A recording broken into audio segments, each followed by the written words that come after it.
যারা গোলাপ আঁকতে পারেন না তাদের জন্য আজকের এই 9 ডট পদ্ধতি। প্রথমে উপরের 5টা ডট দিয়ে এরকম একটি লাভ চিহ্ন আঁকতে হবে। এই লাভের মাঝখানে এভাবে পেঁচিয়ে নিচের দিকে টান দিয়ে এঁকে দিতে হবে ফুলের পাপড়ি।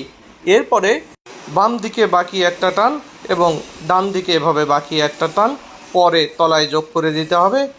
এরপরে মাঝখানের দাগটাও বাকিয়ে দিতে হবে।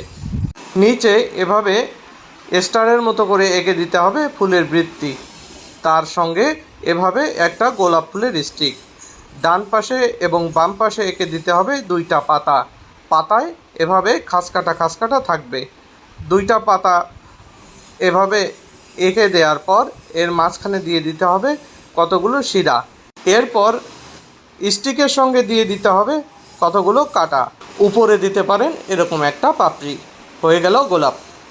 যারা গরু আঁকতে পারেন না তারা আমার মতো এক্স এবং এইচ ব্যবহার করে গরু আঁকতে পারেন। এভাবে ছোট করে একটা এক্স দিয়ে এক্সের নিচে এভাবে একটা গোল, সেখানে 2টো ফোঁটা দিয়ে গরুর নাক এবং মুখ দিয়ে দিতে হবে। এরপরে ডাইনে এভাবে কার্ভ লাইন, বামে কার্ভ লাইন, উপরেও কার্ভ লাইন দিয়ে চোখ দিয়ে দিতে হবে এভাবে। এরপরে দিয়ে দিতে হবে কানের কিছু অংশ, কানের উপরে অংশ দিয়ে নিচে অংশ দিয়ে। এরপরে দিয়ে দিতে হবে 2 পাশে 2টো শিং।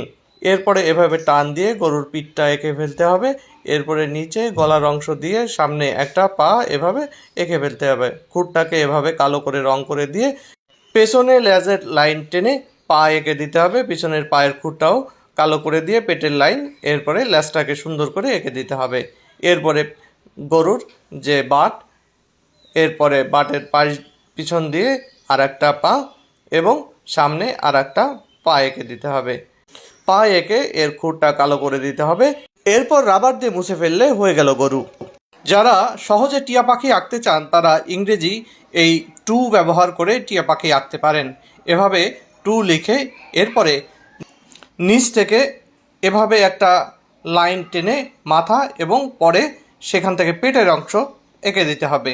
এরপরে পাখনাটা টেনে লম্বা করে পিছনে একটা দাগ দিয়ে দিতে হবে এবং এরপরে টিয়া পাখির ঠোঁট এবং চোখ এঁকে দিতে হবে।